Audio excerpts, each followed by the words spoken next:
নমস্কার বন্ধুরা, আজকে মাত্র দুটো উপকরণ দিয়ে এমন একটা স্ন্যাক্স বানাবো যেটা খেলে আপনারা সবাই খুশি হয়ে যাবেন। বাচ্চারা তো খুশি হবে, সঙ্গে সঙ্গে বড়রাও খুব খুশি হবে। চলুন তাহলে শুরু করি। এই রেসিপিটি বানানোর জন্য আমি এখানে নিয়েছি একটা সিদ্ধ আলু। আমি আগের থেকে আলুটা সিদ্ধ করে রেখেছিলাম, তাহলে রেসিপিটি বানানো খুবই তাড়াতাড়ি হয়ে যাবে। তাই আলুটা সিদ্ধ করে রাখলে ভালো হয়। বন্ধুরা, একটা বড় সাইজের আলু এখানে আমি নিয়েছি, আপনারা ছোট হলে আরও বেশি নিতে পারেন। এবার একটা গ্রেটারে আমি গ্রেট করে নিচ্ছি। আপনারা চাইলে এটা ম্যাশারেও ম্যাশ করতে পারেন বা হাত দিয়েও ম্যাশ করে নিতে পারেন। বন্ধুরা, গ্রেটারে গ্রেট করে নিয়েছি।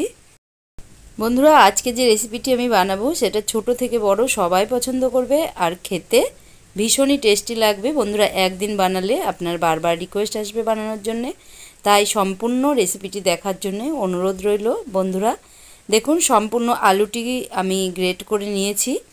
এবার আমি এটা একটা বড় পাত্রে নিয়ে নিচ্ছি, না হলে এটা মাখতে খুবই অসুবিধা হবে। তার জন্য আমি এখানে একটা বড় বাটিতে আলুটা নিয়ে নিয়েছি।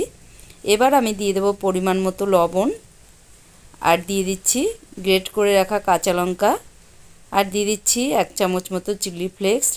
ঝালটা আপনারা আপনাদের স্বাদ অনুযায়ী দেবেন। এবার দিলাম ধনেপাতা, দিয়ে সব কিছু আলুর সঙ্গে একবার খুবই ভালো করে মিশিয়ে নিচ্ছি। বন্ধুরা, এই রেসিপিটি চায়ের সঙ্গে খেতে অসাধারণ লাগে। বন্ধুরা, বিকালে চায়ের সঙ্গে বা সকালে চায়ের সঙ্গেও খেতে পারেন। বন্ধুরা দেখুন, এইভাবে আমি খুবই ভালো করে মিশিয়ে নেব। সব কিছু যাতে আলুর সঙ্গে মিশে যায় সেভাবে আমি খুবই ভালো করে মিশিয়ে নিয়েছি। এবার এটা আমি সাইডে রেখে দিচ্ছি। এবার এদিকে নিয়েছি আমি 1/3 কাপ চিড়েটা আমি গুঁড়ো করে নিচ্ছি। বন্ধুরা, আপনাদের আলু যতটা সেইভাবে চিড়েটা নিতে হবে। আর আলু যদি একটু বেশি সিদ্ধ হয়ে যায় বা জল জলে ভাব থাকে তাহলে চিড়েটাও বেশি লাগবে। তাই চিড়ের মাপটা সম্পূর্ণ বলা যাবে না, আপনারা আপনাদের সুবিধা অনুযায়ী দেবেন। দেখুন, চিড়েটা গুঁড়ো করে নিয়ে চলে এসেছি, কত সুন্দর মিহি গুঁড়ো হয়ে গেছে। এবার এই আলুর মধ্যে মিশিয়ে দেব। বন্ধুরা, আপনাদের দেখাচ্ছি যে কতটা চিড়ের গুঁড়ো আমার লেগেছে, এতটুকু রেখে দিলাম 1/3 কাপ থেকে। এবার আমি মেখে নিচ্ছি। বন্ধুরা, এখানে হাত দিয়েই মাখতে হবে, হাত দিয়ে মাখলে খুবই ভালো হবে। দেখতেই পাচ্ছেন আমি এইভাবে হাত দিয়ে মেখে নিচ্ছি। বন্ধুরা, এটা একটা শক্ত ডো তৈরি করতে হবে, তাহলে নাস্তাগুলো খুবই মুচমুচে হবে।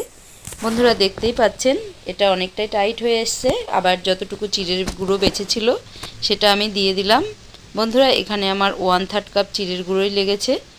এবার খুবই ভালো করে চিড়ের গুঁড়োর সঙ্গে এই আলুটাকে মিশিয়ে নেব। বন্ধুরা, এই নাস্তাটা বানালে খুবই মজা করে সবাই খাবে।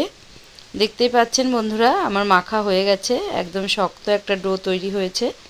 এবার এখান থেকে আমি 2 ভাগে ভাগ করে নেব।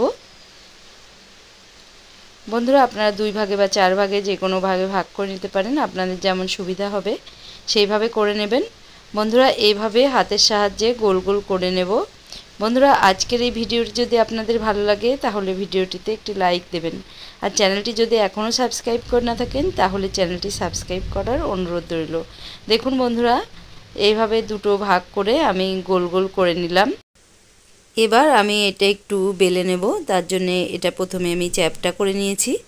এবার এই চাকির উপর রেখে আমি এটা বেলে নিচ্ছি। বন্ধুরা, আপনারা বেলে না নিয়ে হাত দিয়ে গোল গোল করেও এই রেসিপিগুলো তৈরি করতে পারেন, কিন্তু আমি এভাবে বেলে নেব। বন্ধুরা দেখতে পাচ্ছেন 2 সাইডে এরকম ফেটে যাবে, কিন্তু হাত দিয়ে এইভাবে আবার জোড়া লাগিয়ে আবার বেলতে হবে। এভাবেই রেডি করে নিতে হবে। দেখতে পাচ্ছেন বন্ধুরা আমি কিভাবে করছি, এভাবেই করে নিতে হবে। এই ফাটলগুলো হাত দিয়ে এইভাবে বন্ধ করে নিতে হবে, আবারও বেলে নিতে হবে। এইভাবে আমি লম্বা করে বেলে নেব। একটু লম্বা করে বেলে নিচ্ছি, কিন্তু এটা খুবই মোটা বা খুব পাতলা হবে না, মিডিয়াম একটা রুটির মতো তৈরি করতে হবে। এবার 4 সাইড কেটে আমি সমান করে নেব। বন্ধুরা, এটা চিড়ে আর আলু দিয়ে বানানো নাস্তা খুবই মুচমুচে কুরকুরে হবে। দেখতেই পাচ্ছেন বন্ধুরা, এইভাবে 4 সাইডটাই কেটে একদম সমান করে নিতে হবে। একদম চৌকো শেপে আমি এইভাবে নিয়ে আসব।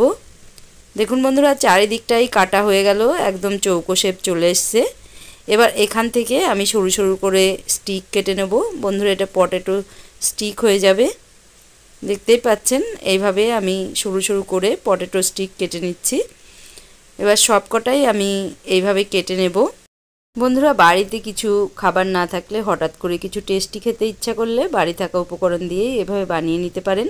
বাচ্চাদের বায়না মেটাতে এইভাবে বানিয়ে নিতে পারেন। আর দোকানে এইসব জিনিসগুলো খেতে গেলে অনেক বেশি দাম নেয়, তাই বাড়িতে এইভাবে বানালে খুবই হেলদি স্বাস্থ্যকর রেসিপি হয়। দোকানের থেকে বাড়িতে বানানো খাবার খুবই একটা হেলদি, তাই বাড়িতে বানিয়ে খাওয়ারই চেষ্টা করুন।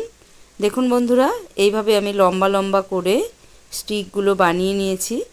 এবার যে অর্ধেকটা আছে এটা দিয়েও আমি বানিয়ে নিচ্ছি। বন্ধুরা দেখুন, সবকটা দিয়েই আমি বানিয়ে নিয়েছি। এতগুলো পটেটো স্টিক তৈরি হয়েছে। এবার এই পটেটো স্টিকগুলো আমি খাস্তা মুচমুচে করে ভেজে নেব। দেখুন কত সুন্দর লম্বা লম্বা করে তৈরি করেছি। এবার আমি এগুলো ভেজে নিচ্ছি। তার জন্য গ্যাসে আগেই বসিয়ে দিয়েছিলাম তেলটাও গরম হয়ে গেছে।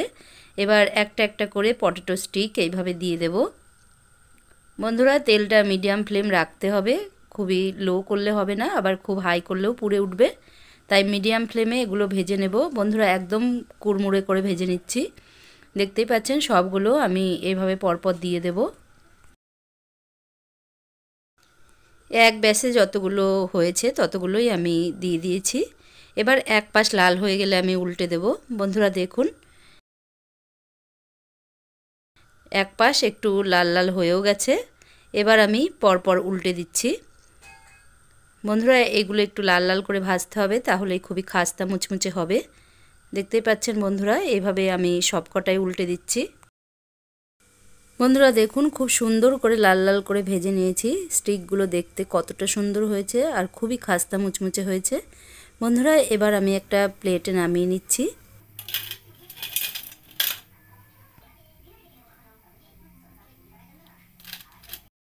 বন্ধুরা, কতটা কুড়মুড়ে হয়েছে আপনাদের তো আওয়াজ শুনিয়ে দিলাম। আজকের রেসিপি আপনাদের কেমন লেগেছে অবশ্যই কমেন্ট করে জানান। ভালো লাগলে লাইক কমেন্ট শেয়ার করুন। বন্ধুরা, তাহলে আজকের মতো এখানেই ভিডিও শেষ করলাম। Thank you.